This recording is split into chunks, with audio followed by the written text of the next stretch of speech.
അപ്പോൾ ഇന്ന് നമുക്കൊരു കല്യാണം ഉണ്ടായിരുന്നു കേട്ടോ. കല്യാണത്തിന് പോകാനുള്ള റെഡിയായി ഇറങ്ങിയതാണ് ഈ കാണുന്നത്. അപ്പോഴത്തേക്കും എൻ്റെ കാലിൽ എന്തോ ചുറ്റിയ പോലെ തോന്നി. വേറെ നല്ല സാരിയുടെ ഒരു നൂലിങ്ങനെ വലിഞ്ഞ് നിൽക്കത്തില്ല, ഇത് അങ്ങനത്തെ ടൈപ്പ് സാരിയാണ്.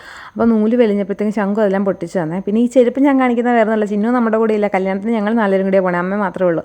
ചിന്നില്ല, ചിന്നിന് കോളേജിൽ നിന്ന് ലീവ് കിട്ടിയില്ല. പിന്നെ അത് നിങ്ങൾ നോക്കിയാൽ എനിക്ക് നല്ലോണം വണ്ണം കുറഞ്ഞില്ലേ. അതാണ് എന്ത് വണ്ണമായിരുന്നല്ലേ നേരത്തെ വീഡിയോസിലൊക്കെ കാണുക. പഴയ വീഡിയോ ഒക്കെ കാണുമ്പോഴത്തേക്കും എനിക്ക് തന്നെ അത്ഭുതം ഇത്രയും വണ്ണം ഉണ്ടായിരുന്നു എന്ന് വെച്ചിട്ട്. അപ്പോൾ ജിമ്മിലൊക്കെ പോയി വണ്ണമൊക്കെ കുറച്ചേ. അപ്പോൾ ഞങ്ങൾ പോയിക്കൊണ്ടിരിക്കുന്ന ഇടയ്ക്ക് വേറെന്തോ ഒരു മിസ്സായിട്ടുണ്ടല്ലോ എന്നിങ്ങനെ ഞങ്ങൾ പറഞ്ഞിരുന്നപ്പോഴത്തേക്കാണ് കണ്ണൻ്റെ ഒരു ബാഗ് എടുക്കാൻ പറഞ്ഞിട്ട് നമ്മൾ തിരിച്ച് പിന്നെയും വീട്ടിൽ ചെന്നു. അതിനുശേഷം പിന്നെ വണ്ടി എടുത്ത് വന്നപ്പോഴത്തേക്കാണ് പിന്നെ ഒന്നും മിസ്സായില്ല. പറഞ്ഞാൽ നമുക്ക് വഴിയിൽ നിന്ന് വാങ്ങിക്കാം മുല്ലപ്പൂ. ആദ്യത്തെ കടയൊന്നും വാങ്ങിക്കാണ്ട് പിന്നെ വൈറ്റിലേ വന്നിട്ടാണ് മുല്ലപ്പൂ വാങ്ങിച്ചത്. മുല്ലപ്പൂ അല്ലാട്ടോ, ഇത് പിച്ചിപ്പൂവാണ്. മുല്ലപ്പൂ ഇല്ല, എല്ലാം കഴിഞ്ഞു. കാരണം കുറച്ച് താമസിച്ച് നമ്മൾ ഇറങ്ങിയപ്പോഴത്തേക്ക്. അപ്പോൾ മുല്ലപ്പൂക്ക് പിന്നെ ഇന്ന് നല്ല കല്യാണമുള്ള ദിവസമാണെന്ന് തോന്നിട്ട് എല്ലാം തീർന്നു പോയിരുന്നത്.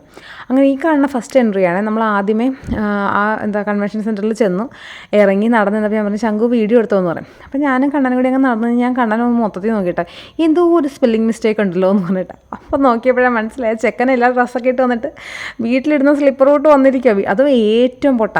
അപ്പോൾ ഞാൻ എൻ്റെ ദൈവമേ, അപ്പം ഇനി പറഞ്ഞിട്ട് കാര്യമില്ലല്ലോ. അപ്പോൾ ഇനി എന്ത് ചെയ്യും? അപ്പോൾ നോക്കിച്ചപ്പോൾ കുറച്ചേരം ഇങ്ങനെ ആലോചിച്ചൊക്കെ നിന്നിട്ട് അവിടെ സാറ് ഫാമിലിയൊന്നും വന്നിട്ടില്ല എന്ന് പറഞ്ഞു. അപ്പോൾ നേരെ തന്നെ അടുത്ത കട എന്ന് പറഞ്ഞിട്ടുണ്ടെങ്കിൽ ഒരു 2-3 കിലോമീറ്റേഴ്സ് അകലെയുള്ളൊരു കടയിൽ വന്ന് കുറേ ചെരുപ്പൊക്കെ ഇട്ട് നോക്കി. അങ്ങനെ ഒരു ചെരുപ്പ് സെറ്റാക്കി നമ്മൾ അവിടുന്ന് കടയിൽ നിന്ന് ഇറങ്ങി.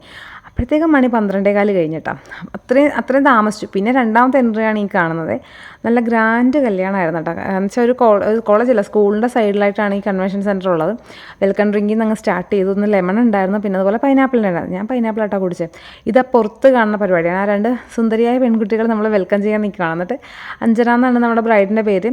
സാറിൻ്റെ മോളാണ് കേട്ടോ. ഒരു മോഡൽ എന്തോ ആണെന്നാണ് പറഞ്ഞത്, കാണാൻ എനിക്ക് കറക്റ്റായിട്ട് അറിയില്ല. ഗ്രാൻഡ് കല്യാണം എന്ന് പറഞ്ഞപ്പോൾ ഒരു അടിപൊളി കല്യാണമായിരുന്നു. കാരണം എൻ്റെ ലൈഫിൽ ഞാൻ ഇങ്ങനത്തെ ഒരു കല്യാണം കൂടിയിട്ടില്ലേ. അപ്പോൾ ഇതിന് മുന്നേ ഒരു ഫ്രണ്ടിൻ്റെ കല്യാണം വിളിച്ചപ്പോൾ എനിക്ക് പോകാനും പറ്റിയില്ല. അതിന് ഞാനിങ്ങനെ കണ്ടായിരുന്നു, ഫോട്ടോസൊക്കെ കണ്ടപ്പോൾ കഥകളി, മോഹിനിയാട്ടം, അതുപോലെ കുറച്ചിങ്ങനെ കൾച്ചറലായിട്ടുള്ള സംഭവമൊക്കെ ഇല്ലേ, അതൊക്കെ വെച്ചിട്ടുള്ള ഒരു കല്യാണമായിരുന്നു. പിന്നെ എന്നുണ്ടെങ്കിൽ നമ്മൾ കുറച്ച് ഫോട്ടോഷൂട്ടൊക്കെ അവിടെ വെച്ച് നടത്തിയിട്ടാണ് അമ്മ ഞാനും കൂടിയൊക്കെ. നല്ല രസമുള്ള പെയിൻറ്റിങ്ങും കാര്യങ്ങളെല്ലാം. പിന്നെ നേരെ തന്നെ കാരണം 12:30 ആയല്ലോ. അപ്പോൾ തന്നെ നമ്മൾ സദ്യയിലോട്ട് കടന്നു. അധികം തിരക്കും ഇടിയും ബഹളമൊന്നും ഇല്ല. ആദ്യത്തെ പന്തിക്ക് തന്നെ ഇരുന്നേ, അതാണ് കോമഡി. ആദ്യത്തെ പന്തിക്ക് തന്നെ ഇരുന്നതുകൊണ്ട് നമുക്കധികം അല്ലെങ്കിൽ അധികം തിരക്കൊന്നും ഇല്ലായിരുന്നു. കുറേ ആൾക്കാർക്ക് ഇരുന്ന് കഴിക്കാനുള്ള സൗകര്യമൊക്കെ ഉണ്ടായിരുന്നേ. അപ്പം സദ്യ അങ്ങ് സ്റ്റാർട്ട് ചെയ്ത് അതും കണ്ണന് ഭയങ്കര സന്തോഷമായി. നോക്കുമ്പോൾ 2 പപ്പടം. കണ്ണൻ പറഞ്ഞു നീ 2 പപ്പടം ഉണ്ടല്ലോ എന്ന്.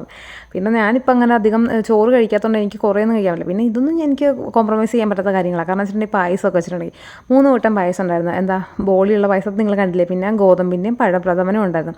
പഴപ്രഥമനൊന്നും കഴിച്ചില്ല കേട്ടോ, ഇത് മാത്രമേ കഴിച്ചുള്ളൂ. പിന്നെ ഇവിടെ നിന്ന് കുറച്ച് നേരം കുറച്ച് ഫോട്ടോഷൂട്ടൊക്കെ നടത്തിയിട്ട് പിന്നെ വീട്ടിലോട്ട് പോകുന്നപ്പോൾ കയ്യിൽ 2 സംഭവമൊക്കെ ആയിട്ടാണ് പോകുന്നത്. അത് ഞാൻ നെക്സ്റ്റ് വീഡിയോ കാണിക്കാം കേട്ടോ. ഭയങ്കര സന്തോഷമായി എനിക്ക്. നല്ല അടിപൊളി കല്യാണമായിരുന്നു.